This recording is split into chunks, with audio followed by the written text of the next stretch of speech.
as a couple-ஆ வந்து hello guys, welcome back to my YouTube channel. இப்போ நீங்கள் பார்க்க போகிறது வந்து ஒரு சோலோ மூவி டேட்டுன்னு தான் சொல்லணும். நான் தனியாக போய் ஒரு படம் பார்க்க போகிறேன். ரொம்ப நாளாக நான் வந்து படமே பார்க்கல. எல்லாருமே சொல்கிறாங்க இந்த ஆண் பாவம் மூவி வந்து ரிலீஸ் ஆகிருக்குது, அந்த மூவி வந்து நல்லா இருக்குது, ரொம்ப ஹியூமராக இருக்குது அப்படின்னு சொல்லி நிறைய பேர் சொல்கிறாங்க. பட் அந்த மூவியை போய் பார்க்கலாம் அப்படின்னு சொல்லி தான் நான் ரெடியாக இருக்கேன்.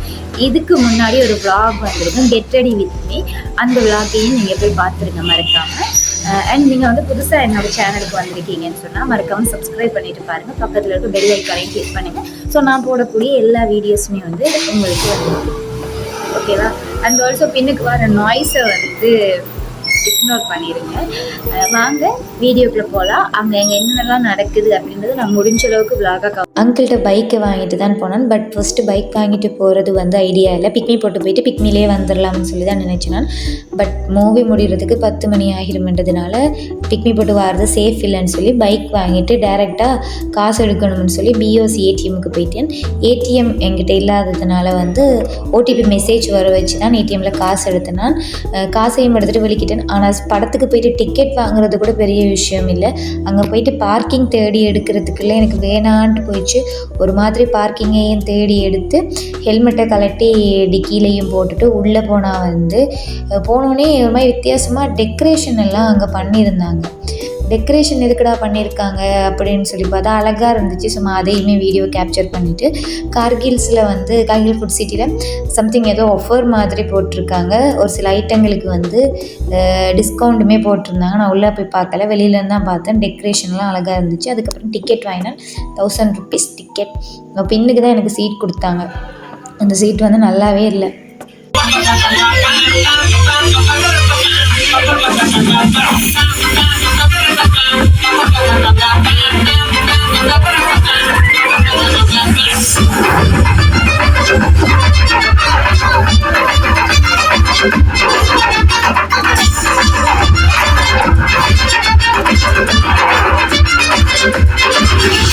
மூவி பார்த்துட்டு வெளியில் வந்துட்டு பக்கத்தில் வந்து ஃபுட் சிட்டிக்கு போய் குல்ஃபி தான் இருந்துச்சு. அதில் வந்து பாதாம் குல்ஃபியும் பிஸ்தா குல்ஃபி 2 ஒன்று வாங்கிட்டு வெளிக்கிட்டேன். வந்து அங்கே நைட் என்ன சாப்பிட்டேன்னு சொன்னால் பாப்கார்ன் தான் சாப்பிட்டேன். அதுவே எனக்கு வயிறு ஃபுல்லாக இருந்துச்சு. அப்புறம் பெட்ரோல் செட்டுக்கு வந்துட்டு அவங்கள்ட்ட பைக்குக்கு பெட்ரோல் போடணும்ல, வாங்கினாங்க அப்படின்னு சொல்லிட்டு பெட்ரோலுமே வந்து 1 லிட்டர் பெட்ரோல் அடிச்சுட்டு வீட்டை வெடிக்கிட்டு வந்துட்டேன். ஆண் பாவம் மூவி அவ்வளோ நல்லா இருந்துச்சு. அந்த மூவி வந்து இப்போ ரீசெண்ட் டேஸில் நிறைய டிவோர்ஸ் ஆகுறதுக்கும் கப்பிள்ஸுக்கு நடுவில் இருக்கக்கூடிய மிஸ்கம்யூனிகேஷன் எதனால் ஆகுது அப்படின்ற ஒரு விஷயத்தை வந்து ரொம்ப அழகாக எழுதியிருந்தாங்க அந்த ரைட்டர். வந்து ரொம்ப நாளைக்கு அப்புறம் ஒரு ஃபீல் குட் மூவியும் ஒரு காமெடி ஜானரும் சேர்ந்த மாதிரி ஒரு லவ்வபிள் மூவி பார்த்து ஒரு ஃபீல் எனக்கு இருந்துச்சு. அவ்வளோ நல்லா இருந்துச்சு.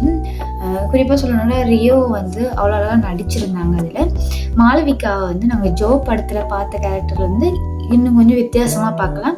அவங்களும் அவங்களுக்கு கொடுத்த கேரக்டரை வந்து அவ்வளோ நீட்டாக பெர்ஃபார்ம் பண்ணியிருந்தாங்க. இது எல்லாரையும் விட எனக்கு அந்த மூவியில் பிடிச்ச கேரக்டர் யாருன்னு சொன்னால் விக்னேஷ் காந்தன் நினைக்கிறேன். அவரோட பிளாக் ஷீப்பில் வருவார். அவரோட பெர்ஃபார்மன்ஸ் வந்து அவ்வளோ அழகாக இருந்துச்சு.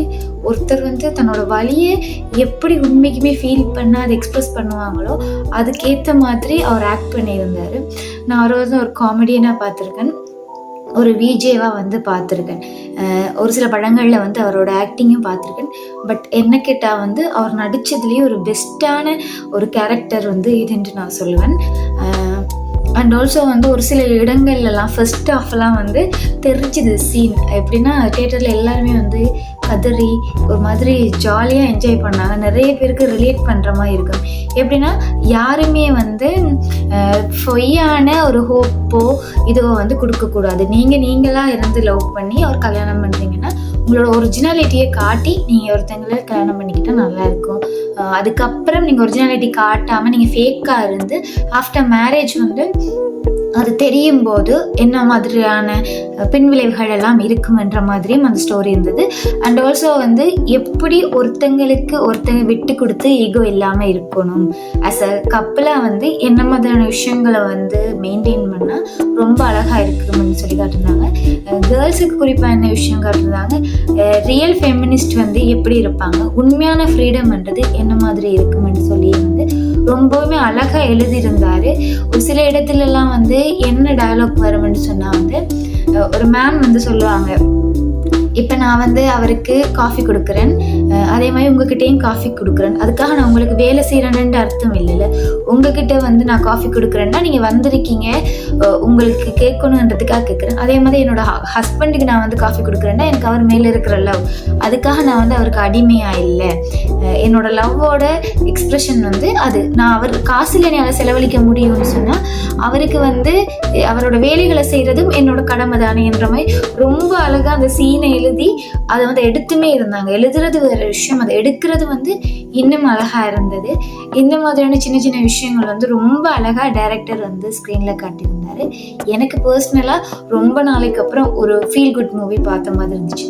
நீங்களும் ஆண் பாவம் மூவி பார்க்கல அப்படின்னு சொல்லி நினைச்சிங்கன்னா மிஸ் பண்ணாமல் உங்களுக்கு பக்கத்தில் இருக்க தியேட்டரில் போய் பாருங்கள்.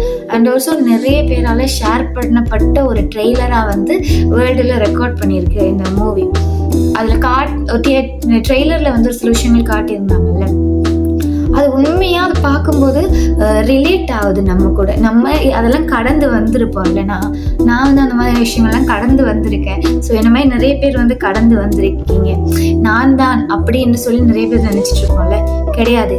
ஒரு மேரிட்டல் லைஃபுக்குள்ளே போகிறோன்னு சொன்னால் நாம் அப்படின்றது தான் வந்து இங்கே இருக்கக்கூடிய ஒரு விஷயம்ன்றது ரொம்ப அழகாக காட்டியிருந்தாங்க அந்த படத்தில்.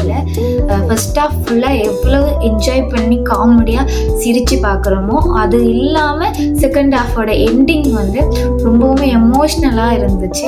அதை பார்க்கும்போது ஒரு சீன்லலாம் வந்து அழுகெல்லாம் வந்துட்டு எனக்கு அந்த எண்டிங் வந்து அவ்வளோ இதாக இருந்துச்சு. இது வந்து பையன் பாவம் பொண்ணு பாவம்ன்ற விஷயமும் கிடையாது. மொத்தத்தில் ஒரு ஹஸ்பண்ட் அண்ட் ஒய்ஃபாக வந்து என்ன விஷயத்த ஃபேஸ் பண்ணுறாங்க சேர்ந்து வாழும்போது அப்படின்றதையும் காட்டியிருக்காங்க வந்து. அண்ட் பொண்ணு மேலே பையனுக்கு இருக்கிற பெர்ஸ்பெக்டிவும் பையன் மேலே பொண்ணுக்கு இருக்கிற பெர்ஸ்பெக்டிவும் என்ன மாதிரி இருக்குது, ஜென்ரேஷன் கேப்பில் என்ன மாதிரியான வித்தியாசங்கள்லாம் நடந்திருக்கு, அதை வச்சு தான் ஒரு சில பேர் வந்து இந்த மாதிரி நீ இருக்கணும், இந்த மாதிரி அவர் இருக்கணும் அப்படின்னு எக்ஸ்பெக்ட் பண்ணுறோம்ல. பட் ஒரு சில ஜென்ரேஷனுக்கு ஏற்ற மாதிரி இதாகிருக்கு. இந்த பல்ப் வந்து டிம் அடிச்சிட்ருக்கு, அதனால தான் அவங்களுக்கு வந்து இப்படி தெரியுது. ஸோ நீங்கள் பார்க்கலன்னா மிஸ் பண்ணாமல் போயிட்டு தியேட்டரில் பார்த்துருங்க. நான் அவ்வளோ ஹாப்பியாக ஃபீல் பண்ணேன் இந்த படத்துக்கு போனதுக்கு. அண்ட் சோலோவாக போனது இன்னொரு விஷயம் எனக்கு ஹாப்பியாக இருந்துச்சு. இவ்வளோ நாள் நான் ஒரு நாளுமே நான் படத்துக்கு சோலோவாக போனதில்லை. என்னோடய லைஃப்லேயே நான் ஒரு மிஞ்சி போனால் ஒரு 6, 7, 8 படம் பார்த்துருப்பேன். 8 படம் பார்த்துருப்பேன். என்னோடய ஃப்ரெண்ட் அண்ட் ஃபேமிலிஸ் கூட தான் நான் வந்து படம் பார்க்க போயிருக்கேன். பட் இன்றைக்கி நான் தனியாக போனது எனக்கு எப்படி இருந்துச்சுன்னா, நம்ம எல்லா விஷயத்தையும் தனியாக பண்ணலாமே, எதுக்கு யாரோ ஒருத்தங்க கூட வந்து கூட்டு சேர்ந்துட்டு இல்லைன்னு சொன்னால் இப்படி பண்ணணும். தனியாக பண்ணும்போது இன்னும் ஹாப்பினஸ் இருக்குது. அதுக்காக ஃப்ரெண்ட்ஸ் கூட போகக்கூடாதுன்னு சொல்லல, ஃப்ரெண்ட்ஸ் கூடயும் போகலாம். பட் நமக்கான டைமை தனியாக நம்ம ஸ்பெண்ட் பண்ணும்போது அது வேல்யூபிளாகவும் அதுக்கான அர்த்தமும் நமக்கு புரியுது. ஸோ எனக்கு அவ்வளோ ஹாப்பியாக இருந்துச்சு இன்றைக்கி தனியாக பண்ணது. இந்த vlog வந்து இப்படி தான் எனக்கு இருந்தது. ஸோ நீங்களும் ஆண் பாவம் மூவி பார்த்துட்டு இந்த வீடியோ பார்க்குறீங்க அப்படின்னு சொன்னால் உங்களோட கமெண்ட்ஸ் என்னென்னு சொல்லி எனக்கு கமெண்ட்டில் வந்து சொல்லுங்கள். என்ன மாதிரி உங்களுக்கு ஃபீல் ஆச்சு அப்படின்னு சொல்லுங்கள். எனக்கு இந்த மாதிரியான விஷயங்கள் தான் ஃபீல் ஆனது. ஆக்சுவலாக எனக்கிட்ட ரியோ வந்து இன்னொரு 2-3 இயர்ஸில் அவரும் ஒரு பிக் ஸ்டார் ஆயிடுவார் அப்படின்னு தான் எனக்கு தோணுது. இன்னொரு விஷயம் என்ன சொல்லணும்னு நான் நினச்சேன்னா, பிளாக் ஷீப்பில் இருக்கிற நிறைய பேர் வந்து ஒரு லெவலில் அவங்க வளர்ந்துக்கிட்டே வராங்க. இப்போ மீடியாவில் இருக்கிறவங்க சில இது இருக்குல்ல, எத்திக்ஸ் வச்சுருப்பாங்க. இப்போ நீங்கள் வந்து டெலிவிஷனில் வந்துட்டீங்க அப்படின்னா உங்களோட ஃபேஸ் வந்து சினிமாவுக்கு செட் ஆகாதுன்ற மாதிரிலாம் சொல்லுவாங்க.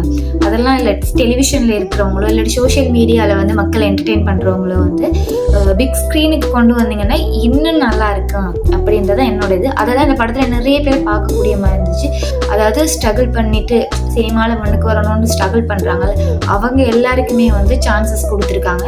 பெரிய பெரிய கேரக்டர் பண்ணுறவங்க, இந்த பெரிய பெரிய லெஜெண்டரி ஆக்ட்ரஸ் எல்லாம் இந்த படத்தில் அவ்வளோவா இல்லை. எல்லாருமே வந்து சிமிலர் ஃபேஸ், அதாவது நியூ ஃபேஸாக தான் வந்து இருந்தாங்க பார்க்குறதுக்கு. அதுவுமே ஒரு நல்ல விஷயமா இருந்தது. காஸ்டிங் வைஸும் இந்த மூவி வந்து அவ்வளோ நல்லா இருந்தது. ஸோ மிஸ் பண்ணாமல் நீங்கள் போய் பார்த்துருங்க. அண்ட் ஆல்சோ நீங்கள் என்னோடய வீடியோஸ் இதெல்லாம் நீங்கள் ஃபஸ்ட் டைம் பார்க்குறீங்கன்னா சப்ஸ்கிரைப் பண்ணிட்டு பாருங்க. Thank you so much for your வாட்சிங்.